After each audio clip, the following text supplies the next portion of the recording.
What's going on, Jeromes? So it is the NFL offseason, and that means that NFL teams can submit rule changes. And of course, the Packers want to get rid of the tush push because they can't stop it, citing player safety. Baloney. But the low-energy Detroit Lions.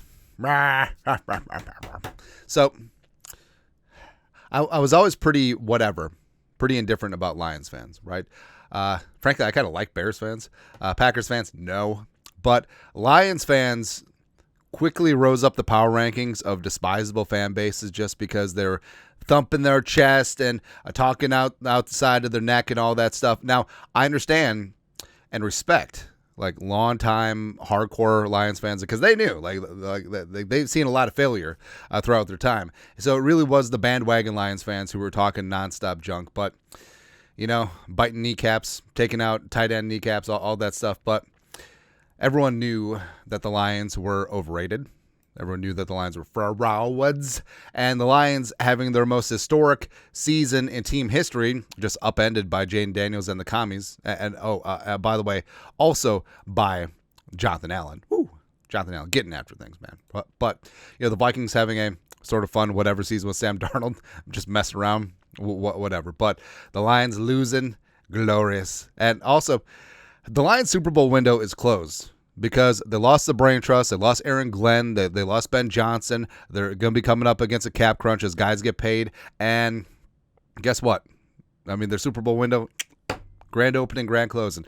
And they should have won 2 years ago. Like, they should have held on to that massive lead in San Francisco against the Niners because the Lions would have whooped the Chiefs' ass in the Super Bowl. They would have. They absolutely would have. But, oh well. Tuesday's gone with the win. So are their Super Bowl chances. But hey, now you have an older team with a gutted coaching staff and higher ticket prices. Let's see if Tim Robinson stays a Lions fan. We'll see. But also, here's what's amazing. So the Lions proposed a rule change as soon as we bring it up. Lions proposed a rule change. Pelocero's been on one today. This is interesting. The Lions proposed a bylaw change that would allow wildcard teams to be seated higher than division winners based on record. This would have been helpful for the rival Vikings last year and could be a factor in future years in competitive divisions. Now, the Lions proposed this 2 seconds after the Vikings confirmed that J.J. McCarthy is the guy. Now, Lions fans are either Michigan fans or they hate Michigan. Either way, they know J.J. McCarthy's name. They know what he's fully capable of with this Avengers freaking team. So they scared. They're absolutely scared because if you're the Lions and if you plan on winning the division over and over and over and over again, why would you ever propose this rule? Why would you do it? Like, hey, we're going to win our division, so it doesn't really matter. We'll have the best record. We'll get the 1 seed. It doesn't matter.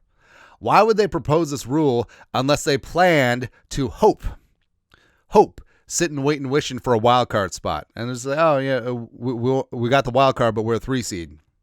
That's exactly it, because they knew. They know. They absolutely know. And here's a look at what the NFC would have looked like, the NFC playoff bracket would look like last year. Now, Vikings or the Eagles would have been flip-flopped due to strength of victory. Don't care. But the Vikings, instead of being the 5 seed, would have been hosting the Rams. Probably still lost. We can laugh about things, but it would have been a little bit different at US Bank Stadium. Thunderdome would have been loud and proud and all that stuff. Now, this is like a controversial old man take. I actually don't care. I think that last year was a super anomaly. The Vikings being the first 14 win, a wild card. I don't think that's going to happen often. Frankly, I think the factor was that the Vikings, the Lions, and the Packers got to play the AFC South, and we're 12-0 against, and that's what happens sometimes. But the league wants parity. The league wants competitive balance, and having basically you could take out an entire division. Like a division could be bad for a long time, and all these things go in cycles, by the way, because hey, if you're someone who supports this change because your team won double-digit games and were a wild card, and they had to go on the road and play a division winner with a lower win total, what happens when you win your division with 8-9 wins? What happens when your season is a rock fight and then you have to go on the road? Oh, bitch them out. No. Divisions need to matter. Otherwise, just get rid of divisions. Well, the division winner makes the playoffs. Not good enough. Now, You could discuss a compromise where division winners get the home games and then you reseed based on record in the second round. I mean, that could be open for a conversation, but the NFL doesn't want any of this because, first off, it would take away division drama for division races. Because imagine last year, so the Vikings with 14 wins, the Lions with 14 wins. We'll just ignore the Eagles for simplicity. So if they had the 1 and the 2 seeds locked up, what's the point of playing Week 18? All right, and the NFL does not want that because it wants drama the final week of the regular season. It wants Sunday Night Football to matter. So I just don't see this happening. And like I said, it does seem like old man yelling at cloud because it seems like a lot of people want this. No, it's stupid. Winning your division needs to matter, and you get rewarded the home game, and then just go from there. If you want reseeding after that, we could talk about it, but no. Divisions need to matter. And also, the Lions proposed this one. Ari Marriott, the Lions have proposed a rule change to remove the automatic first down for defensive holding and illegal contact penalties. Will Ragan, Sports Illustrated. Wow, I wonder why the Lions made this proposal.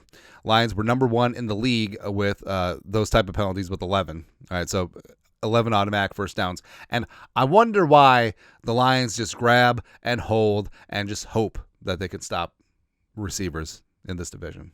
It's kind of weird. But, yeah, the Lions proposing this one when they're the number 1 culprits in terms of just grabbing and cheating. Shocker. Absolute shocker, right?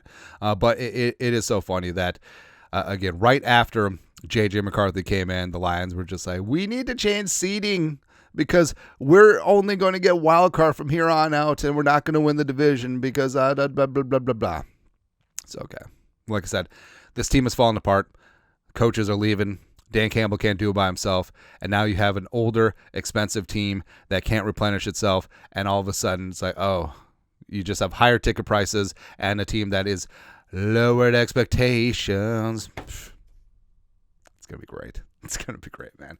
But your thoughts are thoughts. Lion proposed 2 soft rule changes. Let us know your thoughts, our thoughts, comment section. You guys are the best. You know what to do. Skol, production value.